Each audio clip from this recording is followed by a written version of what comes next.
Hi everyone, আমার নাম সৌরভ রয়। কিংবদন্তি চ্যানেলে আজ আপনাদেরকে স্বাগত। কিংবদন্তি চ্যানেলে আজ আপনারা শুনতে চলেছেন সুকান্ত দাসের কলমে রিসর্টের রহস্য। আজকে এই গল্প থেকে থাকছে একটি প্রশ্ন অভিনবর লাশ লোপাট করার সময় কে ছিল প্রত্যক্ষদর্শী? আপনাদের অ্যান্সারটা আমাদের কমেন্ট সেকশনে জানাবেন। গল্পটি ভালো লাগলে অবশ্যই লাইক, কমেন্ট, শেয়ার এবং সাবস্ক্রাইব করবেন। আমাদের শিলিগুড়িতে অন্তর্ধান রহস্য বলে যে গল্পটি ছিল, ওখানকার যে উত্তরটা ছিল সেখানে অনেকেই সঠিক উত্তর দিয়েছেন এবং তাদের নাম আমরা বলতে পারিনি, তাই জন্য এই গল্পের শেষে আমরা তাদের নাম অ্যানাউন্স করব। শুরু হতে চলেছে সুকান্ত দাসের কলমে রিসর্টের রহস্য। হোটেল রুমের দোতলার ব্যালকনির কাছে দাঁড়িয়ে কফির মগে চুমুক দিয়ে চারিদিকে তাকিয়ে দেখছিল রানা কিঙ্কর ভট্টাচার্য ওরফে কিঙ্কর। কিঙ্কর ভট্টাচার্য এই নামেই তাকে সকলে চেনে, তবে অনেকেই তার পুরনো নাম অর্থাৎ রানা কিঙ্কর ভট্টাচার্য নামটা জানে, কিন্তু তার সংখ্যা খুবই কম।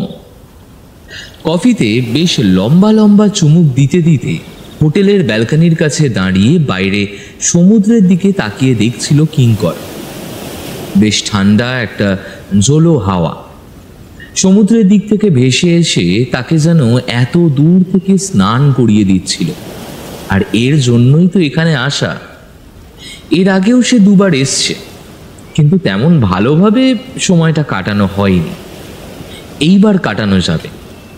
একটা ছোট্ট কাজ যে এখানে নেই সে কথা নয়, তবে এই কাজের জন্য মোহন যথেষ্ট। মোহনকে সেই কাজেই পাঠানো হয়েছে। আর সেই ফাঁকে সে একটু দাঁড়িয়ে কফি আর সমুদ্রের হাওয়া উপভোগ করছিল। এমন সময় হোটেল রুমের দরজার বেল বেজে উঠল। কিঙ্কর উঠে গিয়ে দরজাটা খুলতেই দেখতে পেলেন সেই হোটেলের সার্ভিস বয়। স্যার, আপনি অর্ডার দিয়েছিলেন, এই নিন স্যার কফি। হ্যাঁ, আমি কফি অর্ডার দিয়েছিলাম, কিন্তু কফি তো দিয়ে গেছে, এই যে আমার হাতে।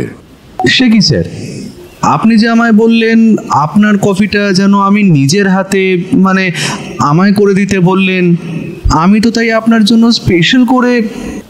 সামনে রাখা ছোট্ট ট্রলির ওপর একটা কফি মগ ঢাকা দেওয়া রয়েছে। সেটা তুলতেই দেখা যায় কফি মগের ওপর সুন্দর করে একটা ডিজাইন করা হয়েছে।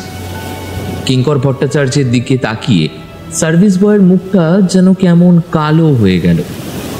এবার কিঙ্কর বুঝতে পারল ব্যাপারটা। বোধহয় তার আবার ওই সমস্যাটা হয়েছে, তাই তাকে খুশি করার জন্যই আগের কফিটা নিচে রেখে দিয়ে বলল, হ্যাঁ, আসলে তুমি ঠিকই বলেছো, এটা মোহনের কফি। মোহন বেরিয়ে গেছিল, ঠান্ডা হয়ে যাবে তাই আমি। আচ্ছা, তোমার কফিটাই দাও। কিঙ্করের কথায় সার্ভিস বয়ের মুখে এবার একটা হাসি ফোটে। তার গায়ের রং শ্যামলা, মাথায় লম্বা চুল সুন্দর করে পেছনের দিকে বাঁধা রয়েছে, মুখে একটা সুন্দর হাসি, ছোটখাটো ফিটফাট চেহারা। বয়স খুব বেশি হবে না। কিঙ্কর কফিটা তুলে নিয়ে সামনে ঘুরে চেয়ারে বসতে যাবে, তার আগেই সামনে তাকিয়ে দেখতে পায় সার্ভিস বয় ছেলেটি একবার এদিক ওদিক তাকিয়ে কি যেন দেখছে। তার চোখে মুখে এক মুহূর্তের মধ্যেই কি যেন একটা ব্যাপার ফুটে উঠছে। কিঙ্কর মানুষ চেনে, তাছাড়া এতদিন ধরে মানুষ চিনেই তো তার চলে আসছে। ঝট করে ছেলেটার গোটা শরীরে একবার চোখ বুলিয়ে নেয়। গলার কাছে জামার কলারটা সামান্য বেঁকে রয়েছে, বাকি সবকিছু ধোপ দুরস্ত। ছেলেটা মাঝে ঠোঁটে জিভ ঠেকাচ্ছে, বোধহয় কোনো কারণে নার্ভাস ফিল করছে। সেটা দেখে কিঙ্কর বলল, তুমি ঠিক আছো? মানে কোনো সমস্যা? স্যার, একটা সমস্যা হয়েছে, মানে একটা সমস্যার কথা আপনাকে বলতে। কথা বলতে বলতেই পেছন থেকে আবার দরজার কলিং বেল বেজে উঠল। কিঙ্কর তাকে দাঁড়াতে বলে উঠে গিয়ে দরজাটা খুলে দেখে মোহন এসছে। কাজ হয়ে গেছে। এইটুকু কাজের জন্য যে এখানে এমনভাবে আসতে হবে সেটা তো আমি ভাবতেই পারিনি মামা। তুই যেটাকে ছোট কাজ বলে মনে করছিস সেটা মোটেই ছোট কাজ নয়। আচ্ছা দাঁড়া, সে ব্যাপারটা নয় পরে বলবো, এখন আর ওইসব নিয়ে। আচ্ছা হ্যাঁ, তুমি যেন কি বলছিলে? কি গো বলো। মোহনকে নিয়ে কিঙ্কর ঘরে ঢুকতে ঢুকতে দেখতে পায় সার্ভিস বয় ছোট ট্রলিটা নিয়ে হাসি মুখে বেরিয়ে যাচ্ছে, আর কিঙ্করের উদ্দেশ্যে বলছে, না না কিছু না স্যার, পরে পরে কোনো সময় বলবো। ছেলেটা দরজা খুলে বেরিয়ে যাওয়ার সময় কিঙ্কর আর মোহন দুজনেই দেখতে পেল তারই মতো পোশাক পরা আরও একজন সার্ভিস বয় তাদেরই চোখের সামনে দিয়ে উল্টো দিকে চলে যাচ্ছে। কিঙ্করের কপালের ওপরে একটা চিন্তার ভাঁজ এসে পড়ল। ব্যাপারটা যে কি হলো কিছুই বুঝতে পারল না সে। সেদিন বিকেলের দিকে কিঙ্কর আর মোহন দুজনে মিলেই বেড়াতে বেড়ায় সমুদ্রের ধারে। আশেপাশে অনেক লোকজন। এখন সিজন টাইম, তাই সকাল থেকে বলতে গেলে সন্ধ্যের একটু আগে পর্যন্ত এই বিচের কাছে বেশ কয়েকজন লোক ভরা থাকে। জায়গাটার নাম চন্দনপুর। চন্দনপুরের নাম এর আগে মোহন শোনেনি, তাই যখন বাড়িতে ফিরে জুতো খুলতে খুলতে কিঙ্কর বলেছিল, মোহন, চন্দনপুর যাবি? দেখ, সামনে সমুদ্র, একটু পিছিয়ে গেলে জঙ্গল, সবকিছুই আছে। তবে হ্যাঁ, ওই পাহাড়টা নেই। কিন্তু ব্যাপারটা হলো, গেলে কিন্তু মোটামুটি ওই ধর সপ্তাহখানেকের জন্য যেতে হবে। তবে এমন সময় পড়াশোনা ছেড়ে আমার সাথে চন্দনপুর গেলে তোর কোনো অসুবিধা হবে না তো? মানে তোর এই কলেজ আছে, পড়াশোনা আছে। মোহন তৈরি হয়েছিল। প্রায় বছরখানেক হতে চলল কোথাও যাওয়া হয়নি। তাছাড়া মামা যে এখন আর আগের মতন সেই ব্যাপারগুলো নিয়ে মাথা ঘামায় না, সেটা মোহন ভালো করে বুঝতে পারে। শেষবার যা কথা হয়েছিল তারপরে সেটাই স্বাভাবিক, বিশেষ করে মামার ওই রোগটার জন্য। কিন্তু মামা যখন এমন কথা বলল, সঙ্গে সঙ্গে মোহন আর না করতে পারল না। বলল, কি বলছো মামা? তুমি এত প্ল্যান করেছো আর আমি যাব না? কিন্তু ব্যাপারটা কি বলো তো? প্রায় 1 বছর হয়ে গেল লাইব্রেরি আর বাড়ি, এই দুটো জায়গা ছাড়া তুমি আর অন্য কোথাও যেতে না। তাহলে হঠাৎ করে এখন কি ব্যাপার বলো তো? কিঙ্কর পোশাক বদলাচ্ছিল। পোশাক বদলে বাথরুমে যাওয়ার জন্য তৈরি হয়ে একটু মজার ছলে বলল, না রে, সত্যি সত্যি তেমন কোনো কারণ নেই। একটা ছোট কাজ আছে, একটা পার্সেল একজনকে ডেলিভারি করতে হবে। তবে সে কাজটা আমি করতে পারবো না, তার জন্যই তোকে যেতে হবে। তবে এতে তেমন কোনো রিস্কের ব্যাপার নেই, বুঝলি? যে পার্সেল নিতে আসবে সেও পুলিশের লোক এবং পার্সেলে যা আছে তাও পুলিশের কাজের জিনিস। তবে আপাতত ওই একটাই কাজ। বাকি কয়েকটা দিন না হয় চন্দনপুর সমুদ্রের কাছে একটা বেশ নাম করা রিসর্ট ভাড়া পাওয়া যায়, বুঝলি? সেখানেই আমরা থাকবো। কিন্তু একটা কথা মামা, যে রিসোর্টে আমরা 7 দিন থাকবো, এই খরচটা কি মানে তোমার উপর মহল থেকে দেবে? কিঙ্কর হেসে উঠে বাথরুমে ঢুকে পড়ে। ভেতর থেকেই বলে ওঠে কিঙ্কর, দেখ, তুই তো জানিস এই সব ব্যাপারে আমি কারোর সাহায্য নিতে চাই না। হ্যাঁ, হোটেলের খরচ আমারই, তবে সমস্ত ব্যবস্থা সবকিছু ওরাই করে দিচ্ছে। আসলে কাজটাও তো ওদের, তাই না? মোহন জানে মামার মতন এমন ঘর কোনো একটা মানুষ হঠাৎ করে ঘর থেকে বেরিয়ে চন্দনপুর সমুদ্রের ধারে এমনি এমনি যাবে না। নিশ্চয়ই জটিল কোনো ব্যাপার রয়েছে।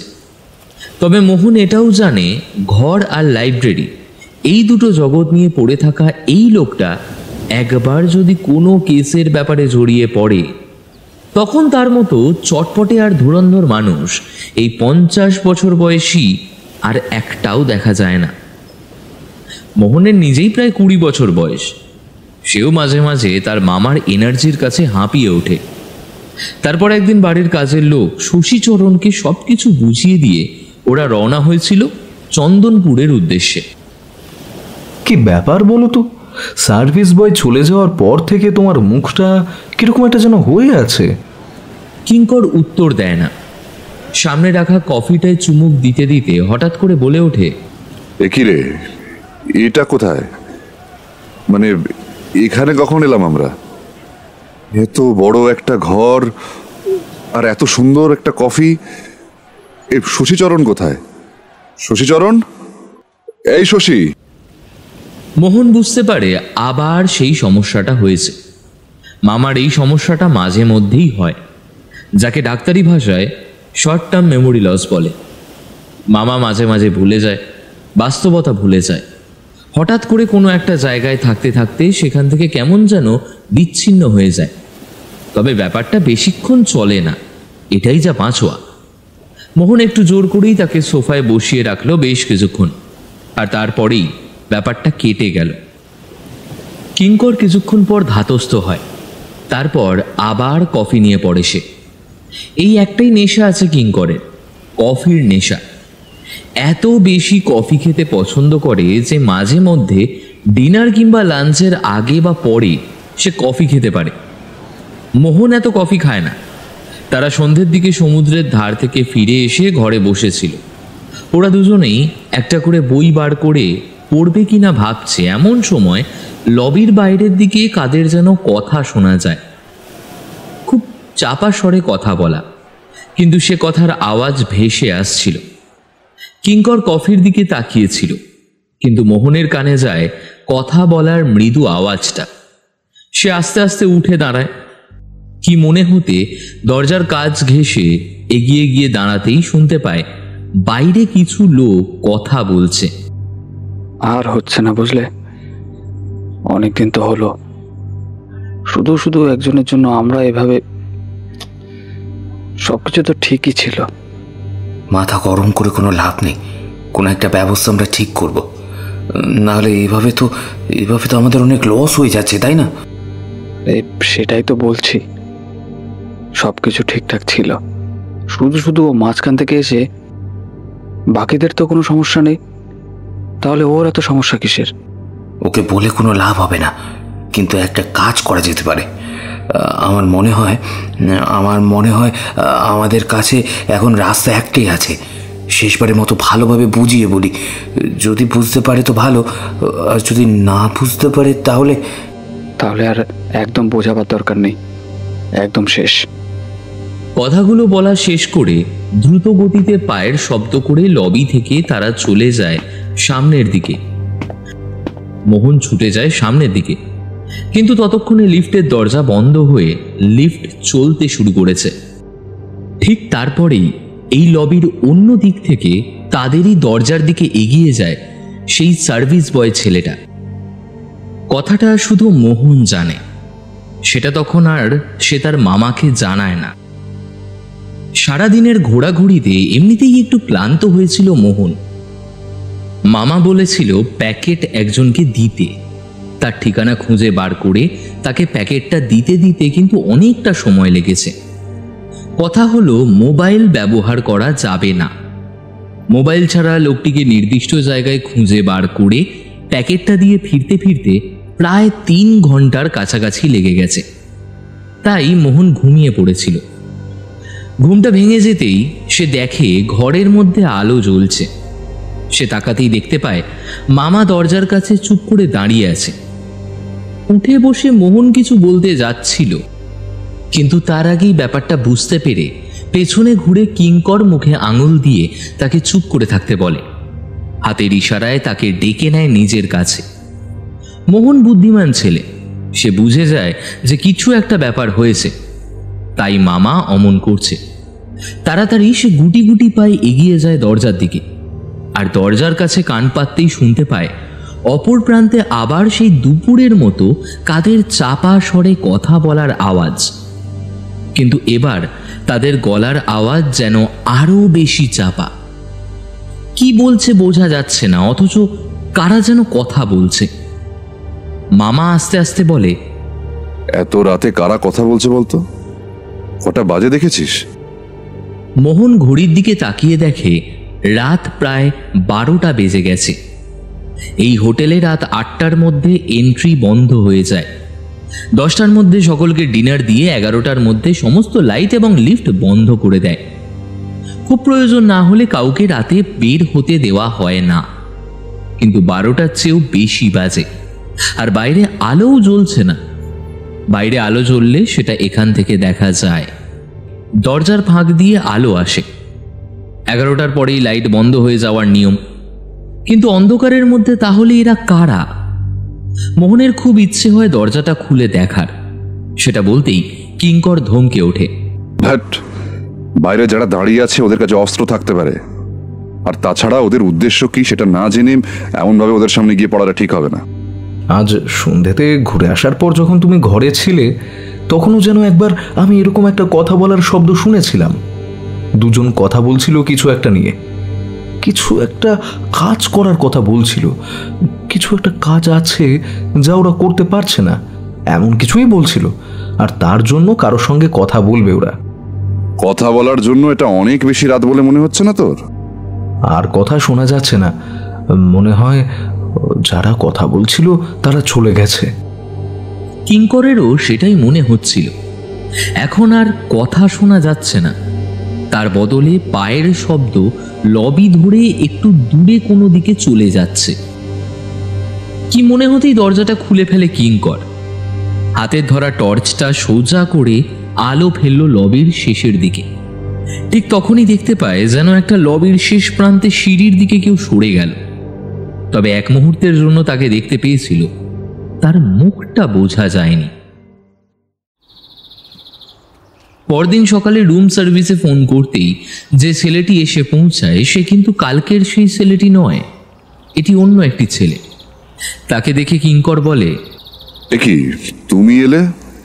আমি যে বললাম ওই যে ওর নাম্বারটা কত যেন 17, হ্যাঁ 17 নম্বরে যে ছেলেটা, কি যেন নাম ওর, আরে ওকে ওকে যে দিয়ে যেতে বললাম। এক্সট্রিমলি সরি স্যার, আসলে আজকে সকাল থেকে ওই 17 নম্বরের ছেলেটি মানে অভিনবকে খুঁজে পাওয়া যাচ্ছে না কোথাও। তাই আর কি আপনি বলার পরেও বাধ্য হয়ে খাবারটা আমাকেই নিয়ে আসতে হলো।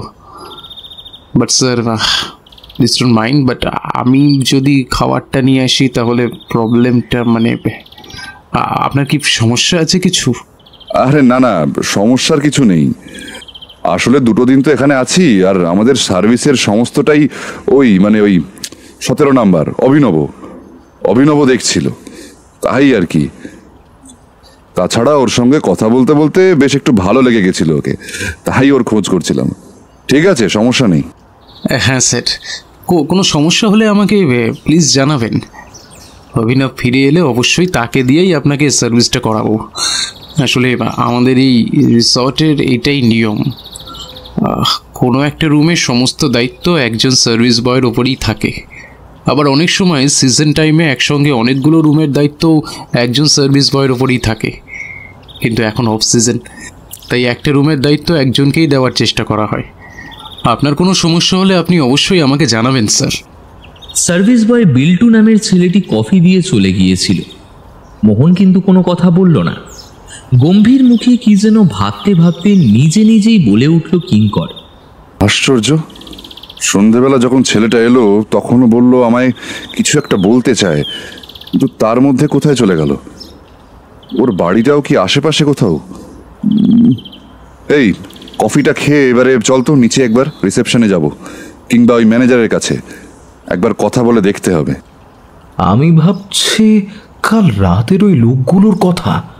আচ্ছা, সন্ধেবেলা যাদের কথা আমি শুনেছিলাম রাতের বেলা তারাই ওখানে ছিল না তো? অভিনবর যদি কিছু হয়ে থাকে। কিঙ্করের কপালেও চিন্তার ভাঁজ পড়েছিল।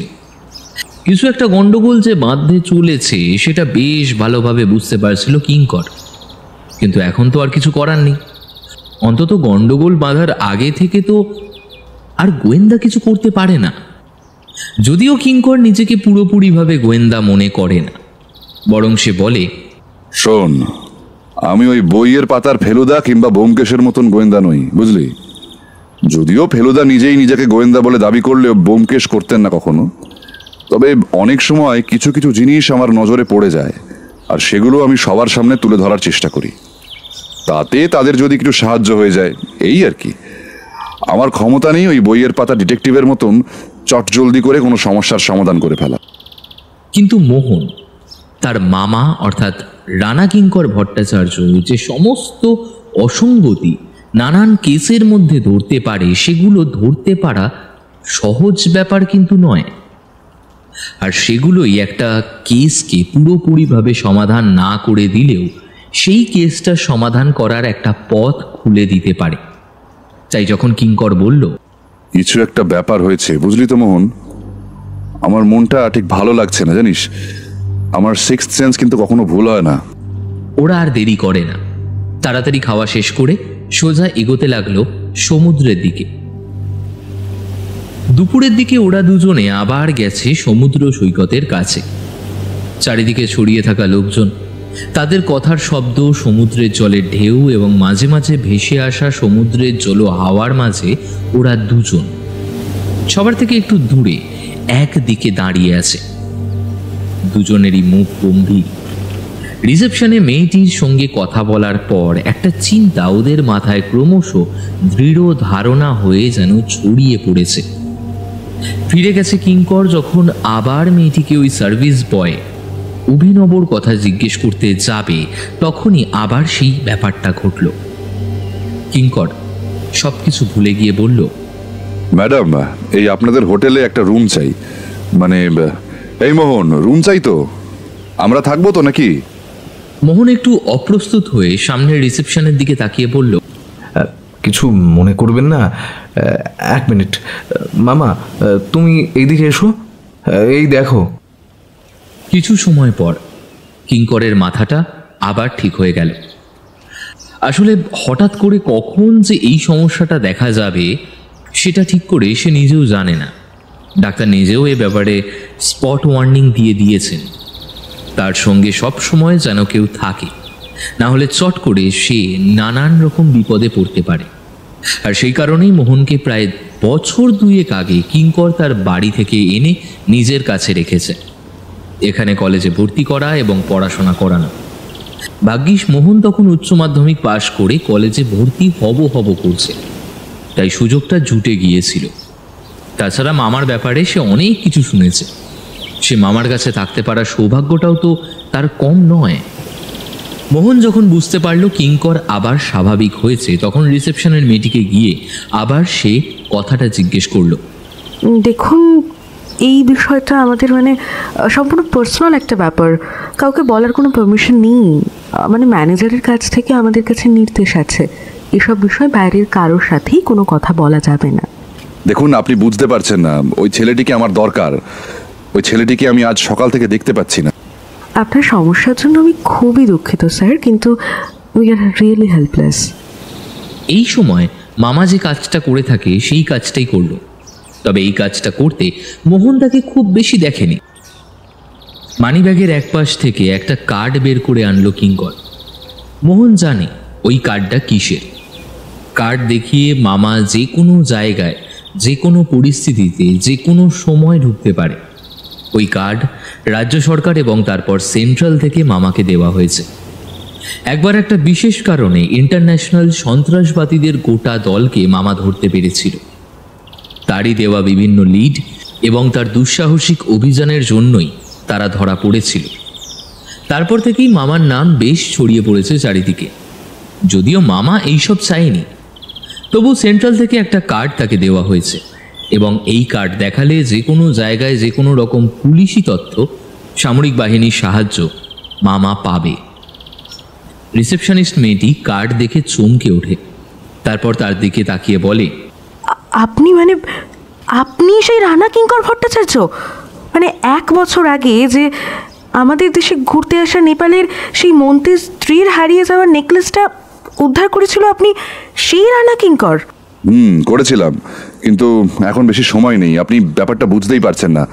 অভিনব কোথায় সেটা আমার খুঁজে দেখা খুব দরকার। প্লিজ একটু বলুন, অভিনব কি ছুটি নিয়ে চলে গেছে কোথাও? আপনি আমার সঙ্গে আসুন। কথাটা বলে মেয়েটি অন্য আরেকটি মেয়েকে সেখানে থাকতে বলে কিঙ্কর আর মোহনকে নিয়ে রিসেপশনের সামনে থেকে বেরিয়ে একতলার একটা ঘরের দিকে চলে যায়। এটা বোধহয় কোনোভাবে ওয়ার্ড সার্ভিস বয় কিংবা বাকি হোটেল স্টাফদের টিফিন খাওয়ার বা ক্যাফেটেরিয়ার মতো জায়গা। লম্বা লম্বা বেঞ্চ ফাঁকা রয়েছে তার কয়েকটা। সেখানেই একটা বেঞ্চে বসে রিসেপশনিস্ট মেয়েটি বলল, দেখুন, আজ সকালে আমি নিজেও ওই অভিনবর খোঁজ করছি, কিন্তু তাকে কোথাওই পাওয়া যাচ্ছে না। আসলে ওই সময়ে আমাদের রিসোর্টে একেবারে ফুল বুক থাকে। এই সময় কারো কোনো ছুটি পর্যন্ত নেই, শুধুমাত্র রাতের সময়টুকু ছাড়া বাকি কোনো সময়ই কারোর বিশ্রাম নেওয়ার কোনো সুযোগ নেই। আর রাতের দিকেও প্রত্যেকটা ফ্লোরের জন্য 2-3 জনকে আলাদা করে রাখা থাকে। তারা নিজেদের মধ্যে অ্যাডজাস্ট করে ঘুমিয়ে নেয়, কিন্তু রিসেপশনে কাউকে না কাউকে জেগে থাকতেই হয়। টেলিফোন বাজলেই কাউকে না কাউকে গেস্ট অ্যাটেন্ড করতে পাঠাতে হয়। গোটা মাস ধরেই কারো কোনো ছুটি হবে না। তারপরেও যে অভিনব কোথায় গেল, সকাল থেকে ম্যানেজার এই নিয়ে আমাদের উপর ভীষণ চেঁচিয়ে যাচ্ছেন। কিন্তু অভিনবকে সকাল থেকে খুঁজে পাওয়া যাচ্ছে না, আর ব্যাপারটা নিয়ে কারোর তেমনভাবে কোনো মাথা ব্যথা নেই। এখন অনেক লোক রয়েছে, একজনকে যদি খুঁজে না পাওয়া যায় তা নিয়ে এখন মানে এই সময় চেঁচামেচি করা কিংবা সবার সামনে সেটা নিয়ে কোনো কিছুই করা যাবে না, তাতে সমস্যা আরও বাড়তে পারে। আমরা চেষ্টা করছি অভিনবকে খুঁজে বের করার, কিন্তু অভিনব রিসর্ট থেকে বাইরে যায়নি। রিসর্টের মেন গেট থেকে বেরোতে গেলে দুজন দারোয়ান থাকে, তারা অন্তত তাকে একবার হলেও দেখতে পেত। আর তাছাড়া সেখানে আরেকজনও আছে যে হোটেল স্টাফদের ইন অ্যান্ড আউটের সময় সব কিছু লিখে রাখে, তার কাছেও তো খোঁজ নিয়ে দেখেছি। তাছাড়া অভিনব যে ঘরে বাকিদের সঙ্গে থাকে তার জিনিসপত্র কিন্তু সেই ঘরেই রয়েছে। তার মানে অভিনব হোটেলেই আছে, কিন্তু তাহলে তাকে খুঁজে পাওয়া যাচ্ছে না কেন?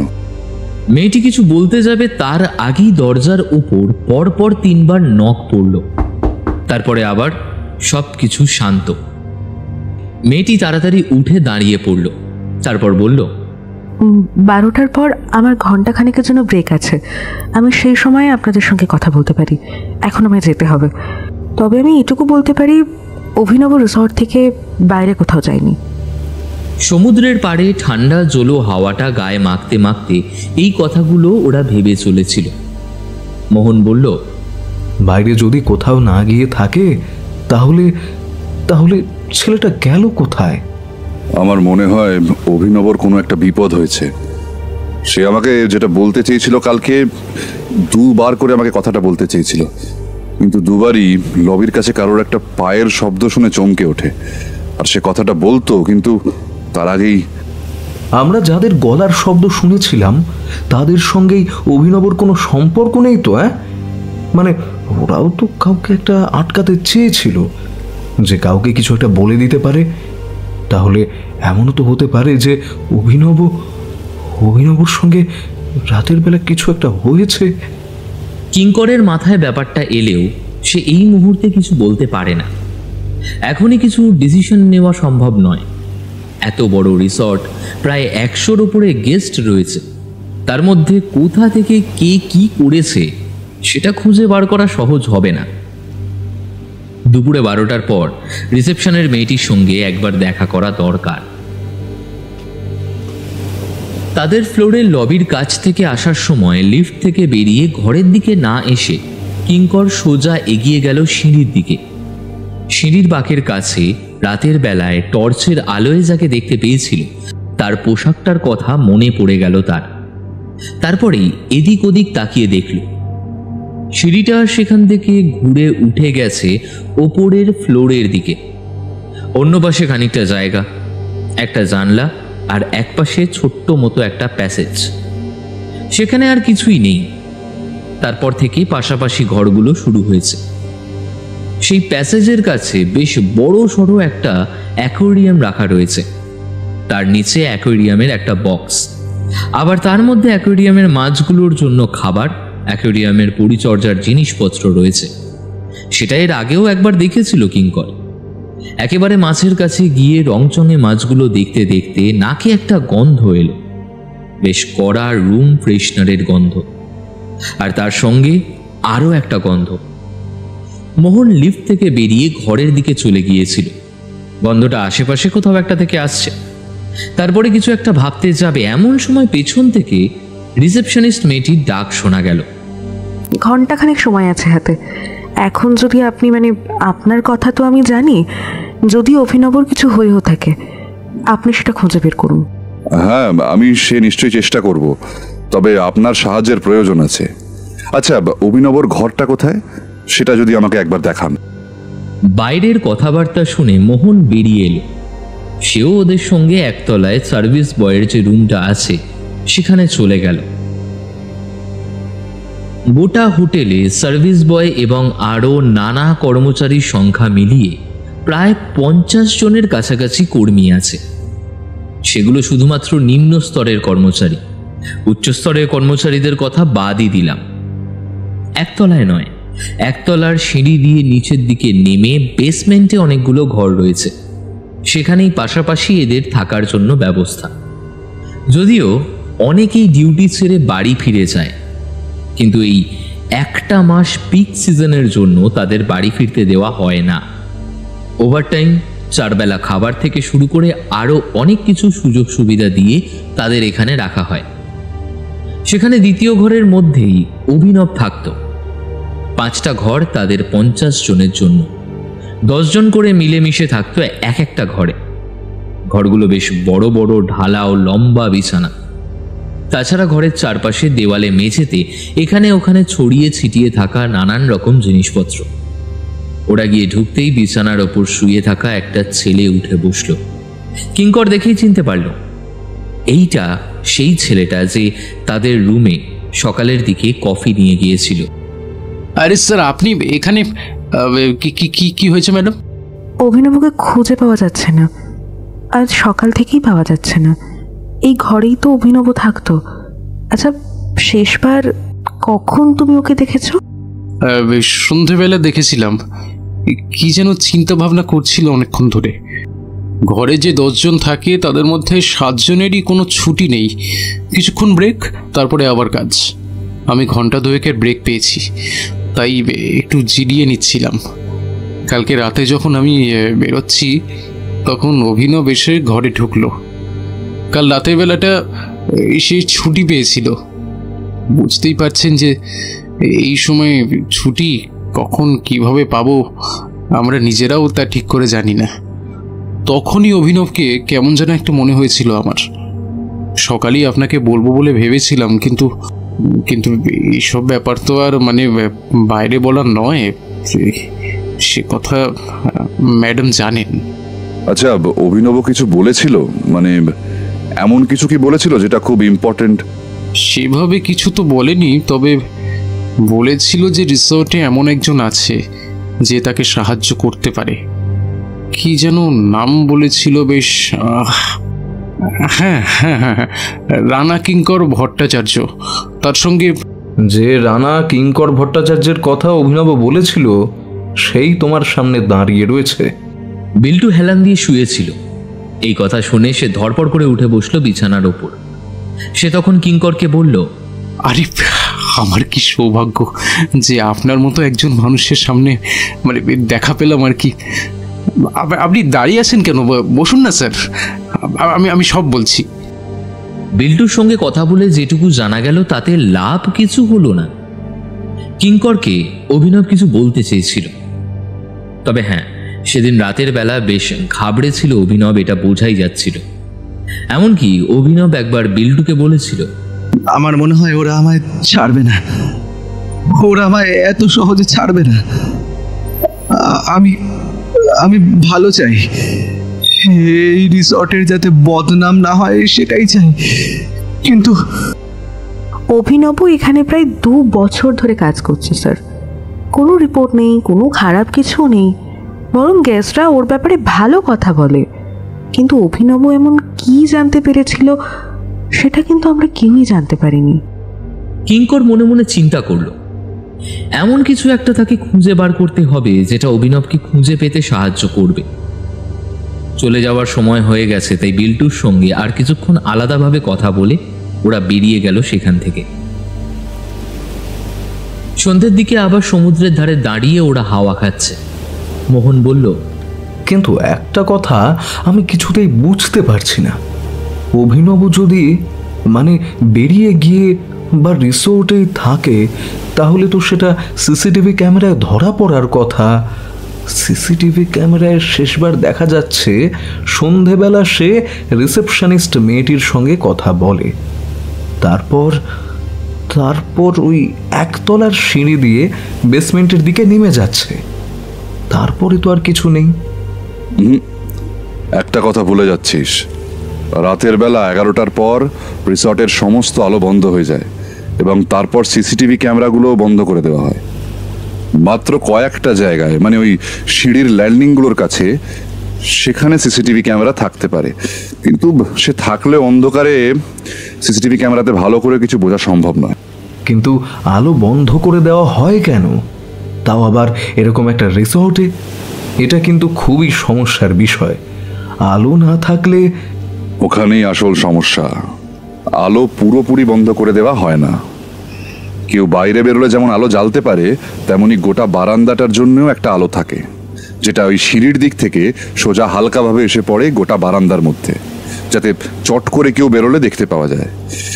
কিন্তু আমরা সেদিন রাতের বেলা এরকম কোনো আলো কিন্তু দেখতে পাইনি। তার মানে কেউ আলোটা বন্ধ করে দিয়েছিল, কিন্তু কেন? যাতে আমাদের ফ্লোরের সিঁড়ির ওই ল্যান্ডিং এর কাছে তার যদি কোনো একটা কাজ করার থাকে, তাহলে সে সেই কাজটা নির্বিঘ্নে করতে পারে। অর্থাৎ অভিনবকে নিরুদ্দেশ করা। কিন্তু একটা কথা বলো তো আমায় মামা, অভিনব কি আদৌ বেঁচে আছে এখনো? অভিনব যদি বেঁচে থাকে তাহলে আমি সব থেকে বেশি অবাক হব। কিন্তু সমস্যা হলো, অভিনব যদি মরে গিয়ে থাকে তাহলে তার মৃতদেহটা কোথায়? গোটা রিসর্টে মৃতদেহটা খুঁজে বেড়ানো বোকামি হয়ে যাবে। এত লোকজন, এত কিছুর মধ্যে মৃতদেহ চট করে পাওয়া যাবে না। কিন্তু রাতের বেলা যদি খুন হয়ে থাকে, তাহলে কেউ তার ঘরের সামনে মৃতদেহ রাখতে দেখবে না। আর এখানকার প্রত্যেকটা ঘর আমি দেখেছি, মোটামুটি সব জায়গাতেই কোনো না কোনো সময় কেউ না কেউ থাকে। না, এমন কোথাও মৃতদেহটা আছে যেখানে সেই মৃতদেহ সম্বন্ধে কেউ কিছু বুঝতেই পারছে না। মোহন অবাক হয়ে তাকিয়ে থাকে কিঙ্করের দিকে। সে কি বলবে বুঝতে পারে না। ফিরে গিয়ে আর কিন্তু লিফটে ওঠে না কিঙ্কর। সিঁড়ি দিয়ে উঠে ওদের যেই ফ্লোরে রুম আছে সেই ফ্লোরে যায়। তারপর রুমে না ঢুকে সোজা এগিয়ে যায় সেই অ্যাকোয়ারিয়ামের দিকে। তখনও অবাক হয় কিঙ্কর। একবার এদিক ওদিক তাকিয়ে দেখে নেয়। এবার ঝট করে অ্যাকোয়ারিয়ামের নিচে থাকা বাক্সটাকে খুলে ফেলে। বাক্সর ভেতরে মাছের খাবার দাবার সবকিছু রয়েছে, কিন্তু সবকিছুই কেমন যেন ছড়িয়ে ছিটিয়ে রাখা। বাক্সের গায়ে একটা কিছুর কেমন যেন গন্ধ আর সাদা সাদা দাগ। জিনিসটা ভালো করে তুলে নিয়ে দেখার চেষ্টা করে কিঙ্কর, আর তারপরই তার মুখে একটা হাসি খেলে যায়। বড্ড ভুল হয়েছে রে মোহন। এই দেখ, এই বাক্সের ভেতরেই কিছু একটা ছিল, আর সেটা কোনো লাশও হতে পারে। লাশের কথাটা শুনে মোহন চমকে ওঠে। এগিয়ে এসে বাক্সটা ভালো করে দেখে সে। বাক্সের ভেতরে জিনিসপত্রগুলো আগের মতন সাজিয়ে দেওয়ার চেষ্টা করা হয়েছে, কিন্তু সেটা করতে গিয়ে সেগুলো আরো ঘেঁটে গেছে। কিন্তু এখানে যদি লাশ থেকেও থাকে, তাহলে এখান থেকে সেটা বার করে নিয়ে গেল কখন? আর এখান থেকে মৃতদেহ বার করে নিয়ে গেলে সেটা তো আমরা কেউ না কেউ ঠিকই দেখব। চল, আমাদের একবার সিসিটিভি ফুটেজটা দেখতেই হবে। চল। ওরা ঘুরে এগোতে যাবে, এমন সময় দেখতে পায় রিসর্টের ম্যানেজার দাঁড়িয়ে আছে ওদের দিকে তাকিয়ে। ওদের ইশারায় একপাশে আসতে বলে, কারণ সোজা লবির মধ্যে সিসিটিভি ক্যামেরা চলছে। মিস্টার ভট্টাচার্য, আপনি যে কি খুঁজছেন তা আমি জানি না, আর রিসেপশনিস্ট মেয়েটির সঙ্গে আমার কথা হয়েছে। কিন্তু যদি অভিনবর কোনো কিছু হয়ে থাকে, তাহলে তো আমাদের রিসর্টের বদনাম হয়ে যাবে। আর অভিনবর লাশ যদি খুঁজে পাওয়া যায়, তাহলে দেখুন, একটা লোক যদি মারা গিয়ে থাকে তাহলে তাকে খুঁজে বার করাটা আমার কাজ, এবং তাদের পেছনে যারা রয়েছে তাদেরও খুঁজে বার করা দরকার। সিসিটিভি ফুটেজটা আমাদের এক্ষুনি একবার দেখতে হবে। সে আমি আপনাদের দেখাবো, কিন্তু সিসিটিভি ফুটেজটা দেখে আপনি কিন্তু আগে আমায় সব কিছু বলবেন। ব্যাপারটা যেন কোনোভাবেই বাইরে না ছড়িয়ে পড়ে।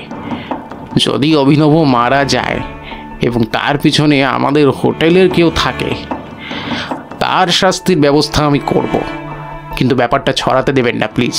বুঝতেই পারছেন যে গোটা রিসর্টের লোকজন রয়েছে, একবার ছড়িয়ে গেলে ব্যাপারটা একটা বাজে সিচুয়েশন তৈরি হবে। কিঙ্কর রাস্তা দিলে ম্যানেজার তাকে নিয়ে যায় সিসিটিভি রুমে। তারপর সিসিটিভি খুব ভালো করে দেখা হয়।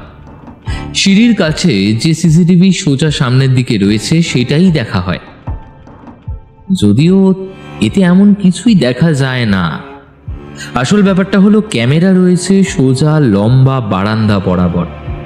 এই সিঁড়ির দিক থেকে যদি কেউ নিচু হয়ে একেবারে মেঝের দিকে চলে যায়, তাহলে তাকে দেখা সম্ভব নয়।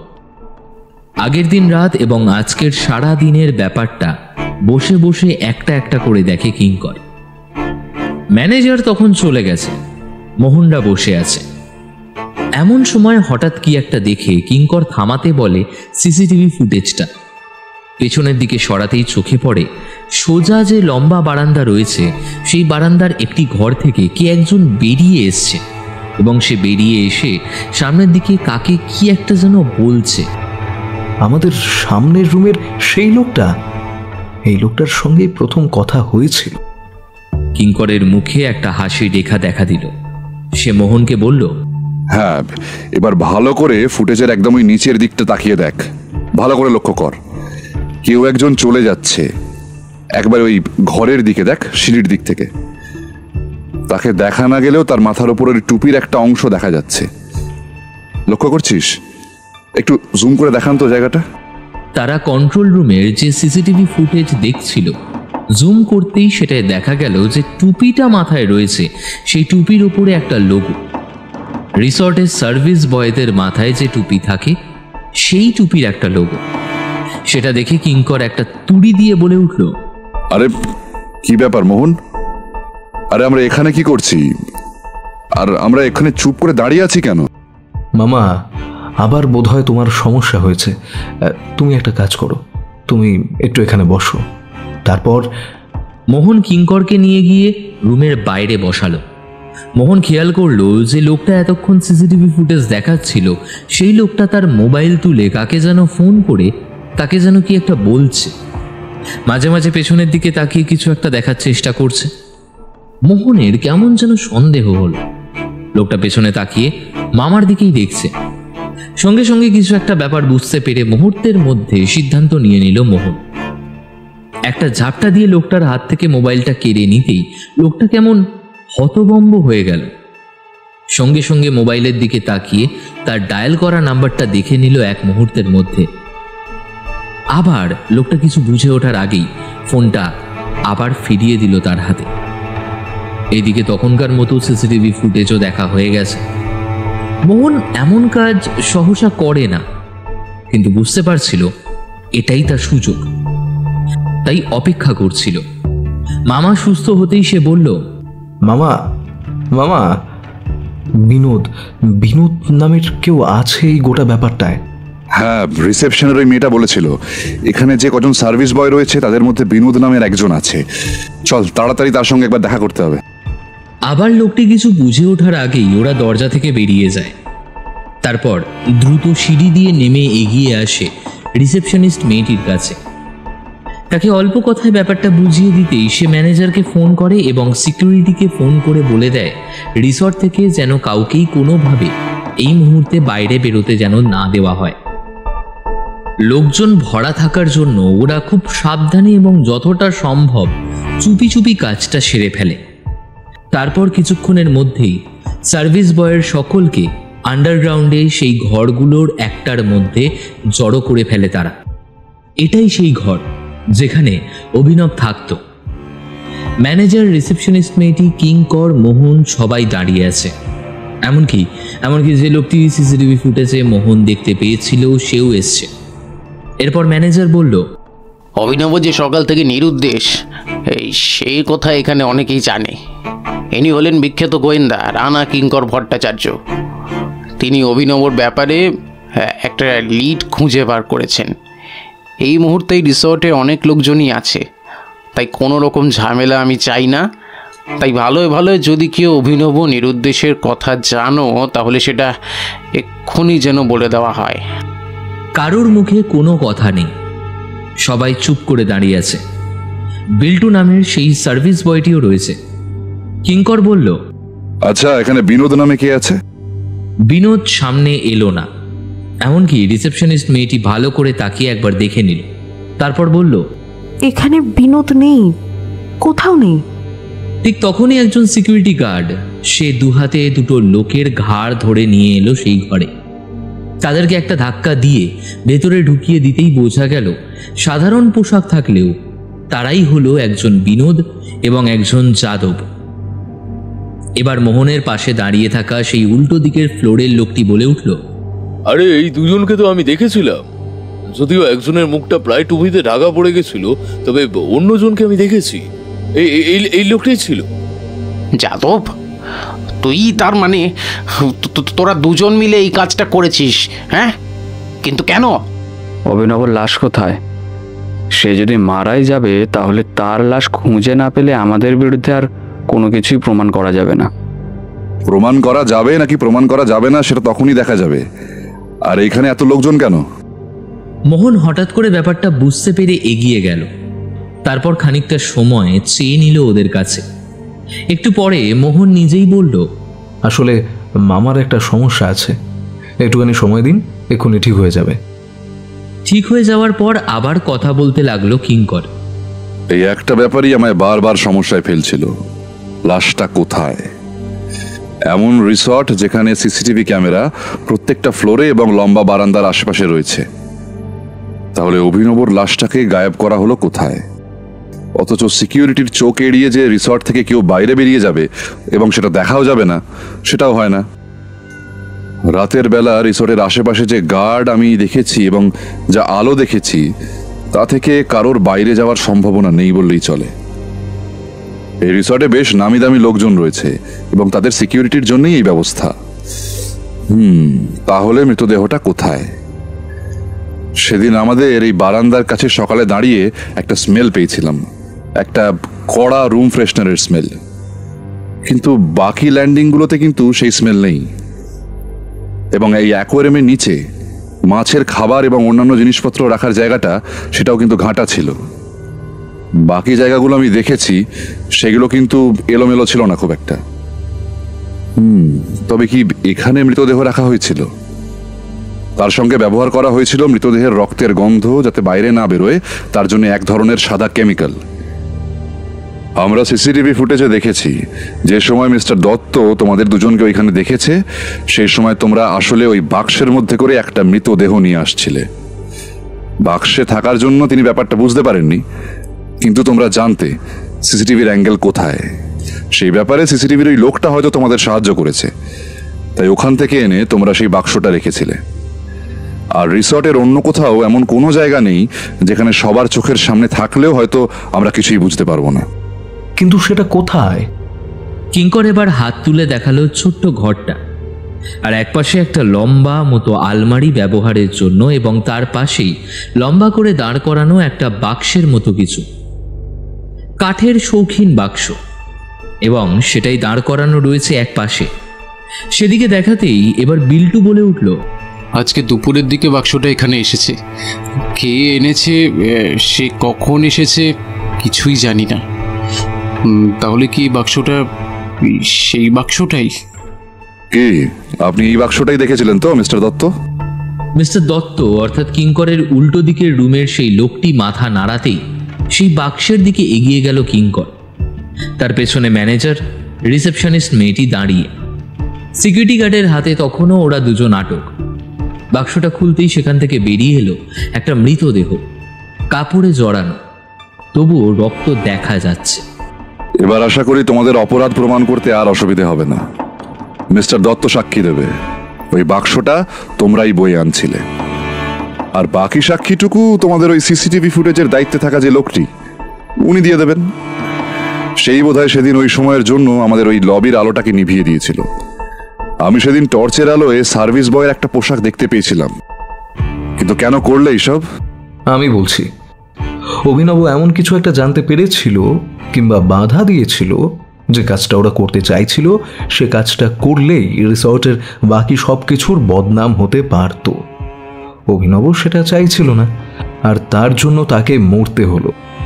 তার মানে অভিনব আমায় ঠিক কথাই বলেছিল। তোমরা তোমরা রিসর্টে আসা লোকেদের মাঝে ড্রাগ সাপ্লাই করো, হ্যাঁ, এবং সেই ড্রাগের টাকা তোমাদের কাছেই থাকে। তার মানে অভিনব আমায় সে কথাই বলেছিল। তখন তার কথাটা আমি বিশ্বাস না করলেও কোনো প্রমাণ ছাড়া অভিনবর কথা অবিশ্বাস করেই আমি একদম ভুল করেছি, একদম ভুল। এমন খবর আমার কাছেও দু একবার এসেছে, কিন্তু প্রমাণ ছাড়া আপনি যেহেতু কিছুই বিশ্বাস করেন না, তাই আমিও আপনাকে কিছু বলিনি। এই কথাটাই হয়তো আমায় অভিনব বলতে চেয়েছিল, কিন্তু প্রত্যেকবার সে বলতে আসলেই বাধা পেয়েছিল, তাই আমাকে বলতে পারেনি। আর হয়তো সেই রিসর্টের বদনাম যাতে না হয়, তার জন্যই অভিনবকে এমনভাবে মরতে হলো। সবাই চুপ করে রইল। বিনোদ আর যাদব মাথা নিচু করে রয়েছে। ওদেরকে গার্ড নিয়ে গেল পুলিশের হাতে তুলে দেবার জন্য। বাকি সার্ভিস বয়ও সেখান থেকে চলে যেতে বলা হলো। মৃতদেহের ব্যবস্থা করার জন্য পুলিশের কাছে খবর গেল। ম্যানেজার দাঁড়িয়ে রয়েছে সেই ঘরে, বাক্সটা বন্ধ। সেই বাক্সের মধ্যে এখন শুয়ে রয়েছে সেই ছেলেটি যে নিজের মতো করে সুন্দর করে সাজিয়ে কফি এনে দিয়েছিল কিঙ্করের জন্য। কি করে যেন আবার মনে পড়ল সেই ছেলেটির কথা। ছেলেটি বলেছিল, আপনার কথা অনেক শুনেছি স্যার, আমি আপনার ওই যাকে বলে বড় ফ্যান। আপনাকে একটা কথা বলবো, তবে সুযোগ পেলে তবেই বলবো, চিন্তা করবেন না। আচ্ছা, এখন আসি। এখান থেকে বেরিয়ে অন্য এক জায়গায় গিয়ে উঠল তারা। শুধু পথে চলতে চলতে কিঙ্কর বলেছিল, বারবার যে কেন আমার সাথে এরকম কিছু না কিছু হয়। অভিনব যদি আমাকে কথাগুলো আগেই বলতে পারতো, তাহলে হয়তো এমন কিছু হতো না। মোহনও কেমন থমথমে হয়ে গেছিল। দুপুরে যদি লোক দুটোর কথা শুনে সে নিজের মামাকে বলতো, তাহলে হয়তো এমন কিছু হতো না। কিন্তু একটু পরেই ওরা সমুদ্রের ধারে গিয়ে পৌঁছাল। সমুদ্রের হাওয়া ওদের গায়ে এসে ধাক্কা দিয়ে সমস্ত গ্লানি যেন মন থেকে মুছে ফেলছিল। আর কিঙ্কর নিজেই সমুদ্রের জলের দিকে তাকিয়ে বলতে শুরু করে, যেটা হবার সেটা হবেই মোহন। আমরা শুধু সেটাকে খুঁজে বার করতে পারি, বদলাতে পারি না। ওই সমুদ্রের দিকে তাকিয়ে দেখ, সমুদ্র কত বিশাল, কত সুন্দর। কত মানুষ সমুদ্রে যাত্রা করেছে, কত জায়গায় ঘুরেছে, কত কিছু সমুদ্রকে নিয়ে যেতে হয়। সমুদ্র এত বিশাল হয়েও যখন তার কোনো আফসোস নেই, আমরা তো নিমিত্ত মাত্র, তাই না? মোহন বুঝতে পারল তার মামা কথাটা সমুদ্রকে নিয়ে বললেও আসলে এটা সমুদ্রের কথা নয়। সে উত্তর করল না, চুপ করে তাকিয়ে রইল সামনের দিকে।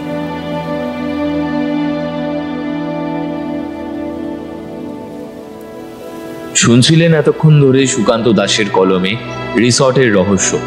এর আগের দিনের গল্পের যারা যারা সঠিক উত্তর দিয়েছেন তাদের নাম: রিক ওঝা, রিমা পাল, অন্তরা হক, সুতপা গুপ্তা, কৃষ্ণা ভঞ্জ, সৌমিলি প্রামাণিক, এনজয়েবল 098, কাজল ভট্টাচার্য, চিত্রা ভৌমিক, শুভ ভট্টাচার্য, রনিত দত্ত, পাপিয়া গাঙ্গুলি, তন্দ্রা চক্রবর্তী, কৃষ্ণ ঘোষ, সুপ্রিয় দাস, শম্পা মজুমদার, সুজয় কিঞ্জল, দেবলীনা মুখার্জি, শম্পা দত্ত, মৌসুমী 8474, দেবকুমার ঘোষ, শঙ্কর সরকার, স্বর্ণমিতা দাস, জয়শ্রী ভট্টাচার্য, তপন বাগ, সুস্মিতা দাস, তাপস মিত্র, শামীম 686 এবং অরুন্ধতী দাস। অসংখ্য ধন্যবাদ আমাদের কমেন্ট করার জন্য। এই গল্পের অ্যান্সারটাও আমাদেরকে কমেন্ট সেকশনে জানান। গল্পটি ভালো লেগে থাকলে আমাদের চ্যানেলটিকে লাইক, কমেন্ট, শেয়ার এবং সাবস্ক্রাইব করে দেবেন। ফিরবে কিংবদন্তি খুব তাড়াতাড়ি নতুন একটি উপস্থাপনা নিয়ে। ততক্ষণের জন্য ভালো থাকবেন, সুস্থ থাকবেন, গল্পে থাকবেন।